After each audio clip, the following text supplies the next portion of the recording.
Grand Rising Loves, Colina Satmam, where we nurture our light by reclaiming our shadows and accepting all the parts of ourselves that we delegated into the area of non-acceptance at any point in our lives or lives before this. So welcome. Thank you so much for being here. I'm actually getting ready to travel and I've been dealing with some germs or allergies in my family. So not prepared physically, but I'm here energetically because I really want to share an overall energy update before I leave for my travels. So what is going on right now? So we've recently just moved into the 20th gate in the science of human design. So this is the simplest solar movement in the human design science. So the 20th gate is the gift of bringing our presence to the table. And the shadow of running, that's a big one for us. I feel like we've been going through a huge time. This whole ascension process is about how we can cultivate our presence, noticing where our triggers and our desire to run takes away from our ability to be fully present with what we're doing. And also the inner voice of judgment. Not enough. It's not going to matter. Nobody cares. What's my voice worth it? All of those things are chiming in to keep us in a way that we feel more comfortable running than stopping. When things are thick and intense, can we stop and bring our presence to it? Really rooted, really elevated, firmly here still, instead of projecting it, blaming it on somebody else or another group of people, or simply running away from it all. So we're going to take that overview into all the other tidbits of energy that are going on. So we've recently had some major upgrades to our physiology over the past weekend. So you may be feeling weird things that you can't quite explain. I know I say this a lot, and we say this a lot in the Ascension energies because we're getting different energies from the sun, CMEs, solar flares, just massive amounts of neutrino particles moving through us. These particles are so small that they move through the entire Earth. There's nothing that they don't move directly through. So there's no kind of defense system that we have physically for them, but we don't need a defense system for them because these energies are here to upgrade us and help us ascend, let go of the heavier stuff that we've been carrying, whether that's mentally or physically or emotionally. So the more that we can give ourselves over to the upgrade process, however that is showing up for you, and that may change how it's showing up. Sometimes it may be really easeful and blissful, and other times you may feel like super big body aches, nerve pain, ringing in your ears, exhaustion, like dehydrated, nervous system things, shakes, like all sorts of interesting things. You may even many people have been experiencing heart palpitations, and most of the time what happens is like the doctors don't have a particular diagnosis or solution for the thing that's going on. It's not here for the long term. It's a passing symptom. So just notice what these kind of symptoms are coming up for you and how you can care for them. And notice when you need help, whether that's from a healer or medical provider. So none of my advice is to tell you not to ever go to a medical provider when you need one. So keep that in hand. So what's going on right now? We're post the eclipses. So we've had so much, it was like this giant toilet flush of stuff leaving that wasn't destined to stay with us. And some of us may still be reeling a little bit from that. Some of us may also be in like, okay, we've got this new Aries energy. We've still got a lot of Uranus in place. So there's still like the potential for unexpected events to happen. And all of this is still very benevolent. So the important thing is trusting that when the stuff comes in, whether it's a breaking down and it hurts your heart, to really sit with it in the trust that everything that's filtering through right now is to bring us to a higher space. And by that, I mean, feeling more present. Feeling when we're present, we feel like we're constantly being given a gift, that we are the gift. When we run away, we lose our gift. So, what do we need to stay fully present? And my landlord is sawing something over there. So, my apologies if you hear sawing and other random noises in this broadcast. Oh, so we still have a potential for more shakeups and things to break down, and anything that is not serving our ultimate evolution is slated to break down. So the more that we can be grounded, relying on ourselves and our communities, like, forming safe spaces, keeping it local, keeping it simple, you know, is going to feel the safest things, are going to feel like the safest things that we can be doing for ourselves right now. Mercury has just recently gone direct. So some of us may be feeling like, okay, it's time to push forward, but we still haven't gotten the last bit of information. So Saturn is still in Pisces. So this means that there's something still obscured. Saturn is our foundation, our structure. So when Saturn is in Pisces, we're not fully stable yet. So we kind of need to just kind of see what Saturn in Pisces is telling us, because this will give us drop-ins of new wisdom that deeply affect our foundations for moving forward. And that's why we're like feeling the readiness to move forward, but it's not quite there yet. We're waiting for this last tidbit to drop in and for our foundations to feel really solid. And then we'll step forward precisely, step and step and step. It's not like Mercury's retrograde, the alarm sounds and all the gates are open and the horses are off. We want to make sure that we're stepping toward the exact thing that we want. It's not a time to say, well, I can kind of go for this over here, when what you want is over here. Step simply and firmly towards the things that you're designing for your life, and don't get sidetracked. What else do we have going on right now?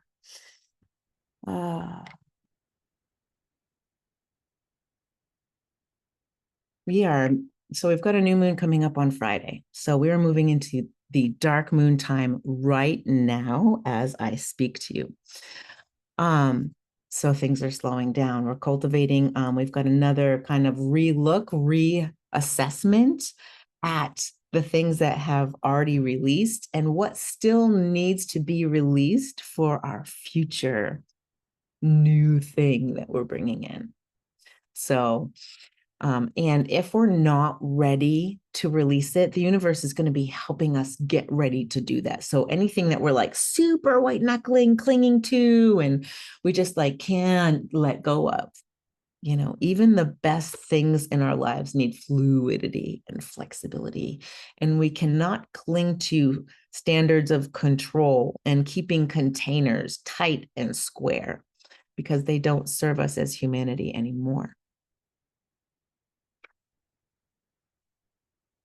Oh, so dark moon, slow down. How can you find space to let the awareness come in for the new moon? So new moon in Taurus on Friday. This is very much a throat and sacral activation.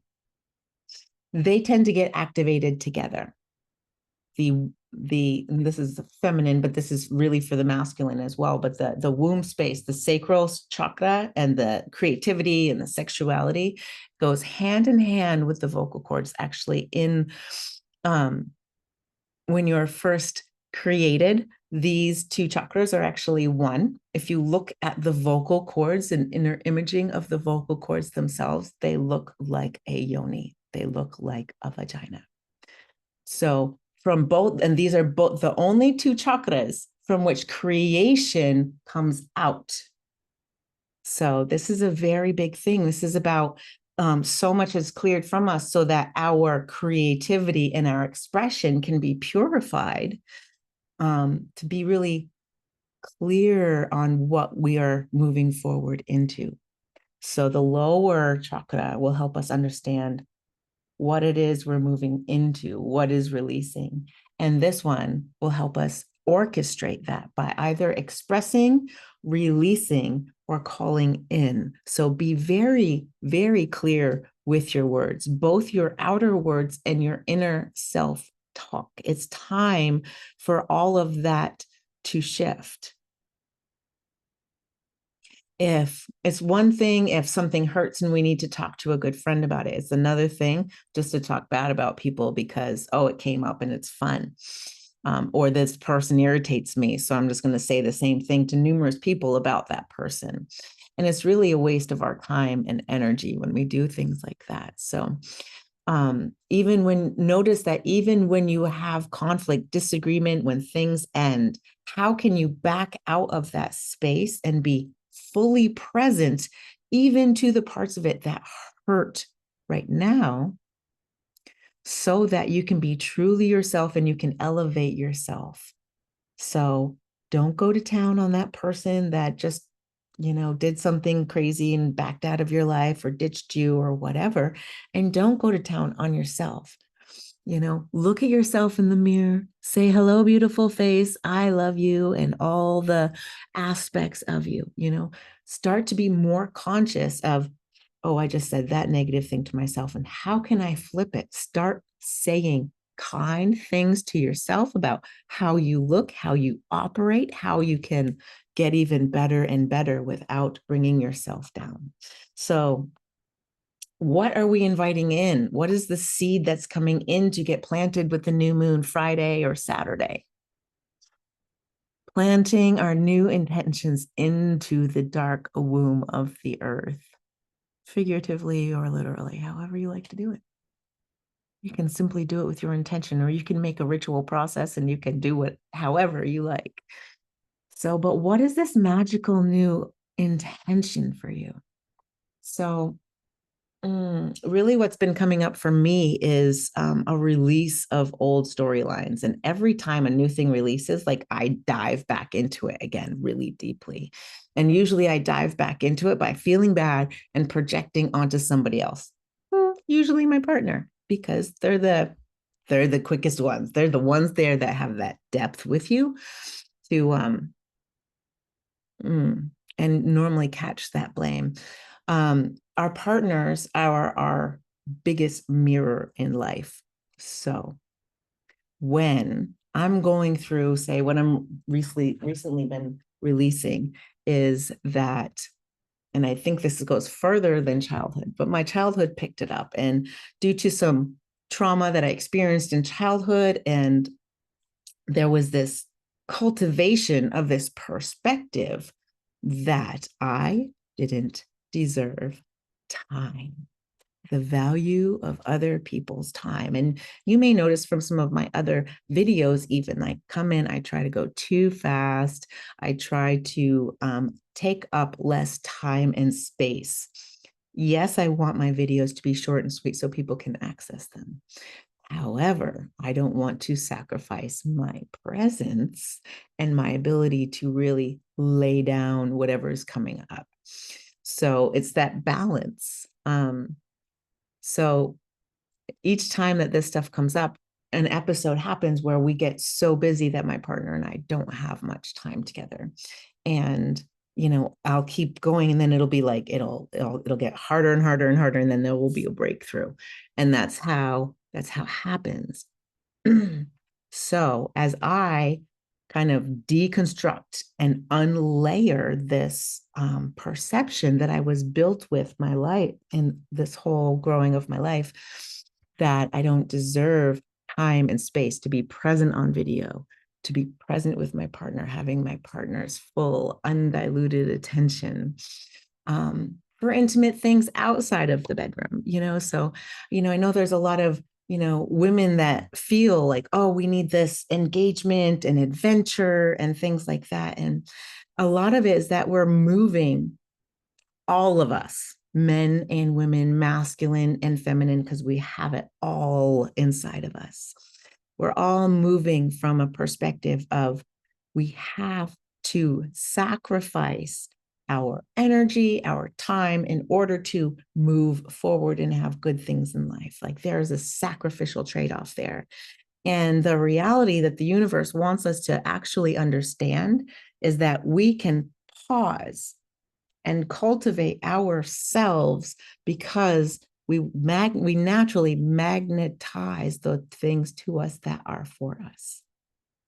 There's a totally different concept going on from what we've been trained, that if we don't keep going and everything that we choose does desire, it does not desire, require, sorry, it's the hard words, desire, require. Everything that we want to create requires effort.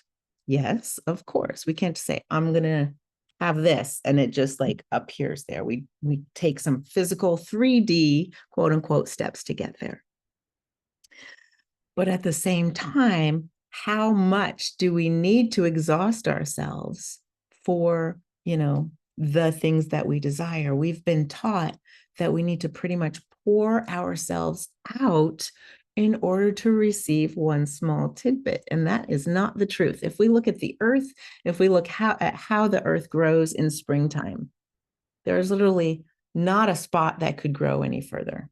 There are more seeds in the field than the field could grow the seeds. The universe over delivers.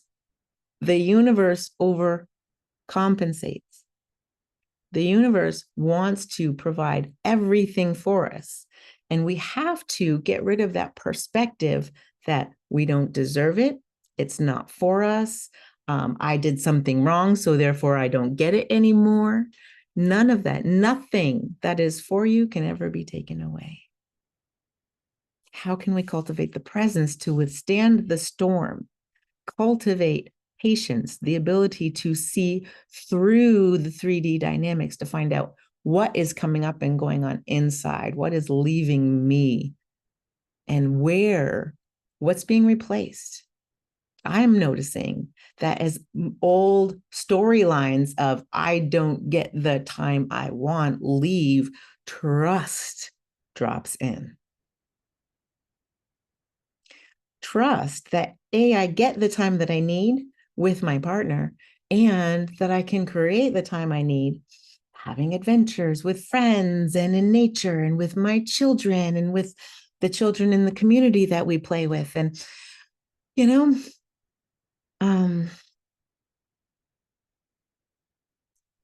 the transformation for me is that my presence, when I bring my presence, my time is my time, and I enjoy it so deeply. Whereas if I'm fighting my own presence and fighting for time with somebody else, because my brain is saying this is not enough and it's not good enough, even though factors in life come up, how do I bring my full presence? And it's my full presence that causes my loved ones, my friends, the children, my partner to want to go out and play. And when I'm not fully present and I feel like I don't get that, who wants to play with me? When I'm being the pouty tantrum kid on the playground, nobody wants to play with me. And I just have to be real about that. I can sit here with all the love for myself in my heart that I get pouty and tantrumy over time and adventure. I'm a Sagittarian in all sorts of ways, Sun, Mercury, Mars, and Neptune, and everybody is built differently. As long as I don't deny myself the things that I love, I can have the enthusiasm that is my signature. If I keep telling myself, I don't get that, I don't deserve it, I can't have it like everybody else, then I don't. My presence is sacrificed. And why is it sacrificed? It was my choice to follow that train of thought. And unfortunately, that's the reality between my presence and my running. And I can run for sometimes weeks going through that same cycle before the universe always brings me back around and I'm able to stop and see where I've been running from the discomfort of what's coming up and what's new. So in my household lately, schedules have shifted like crazy. All the men are working at night, and I've got my daughter and I are obviously daytime creatures. And we have a small space. So juggling lots of schedules and times and, the ability to connect and, do our normal things. All for important end goals. So if we can keep our eyes on what we are creating and bring our presence back every moment that we can, we will get there. Did I miss anything here? Okay. What is your what are you inviting in? What is your invitation into your life? This seed that you're planting is like a new little baby that you're inviting into your life. Maybe it is a baby. Maybe it's some other form of creation. And what is your feeling behind it? How does your body feel with this? How do we own that feeling? And how do we change the old story to look deeper than our self-worth value? How do we stop running and become fully present? How do we cultivate the ability to stay safe in a changing environment, even when there's sawing and construction going on right outside your window? How do you see through the sudden shifts and accept them so that we make way for what is next? That's what I'm asking. If you have anything to add or please share with us what's dropping in for you and how you can be more present to it yourself. Satnam, have a beautiful week. The new moon's coming up on Friday. Make space for yourself in the dark moon for the intention to drop in, for you to really feel self-cared for and to feel like you're not overwhelmed and you can breathe. Give yourself little bits of that every day if that's all you can muster, but do it every day and you'll cultivate your own blessing. Satnam, thank you for being here.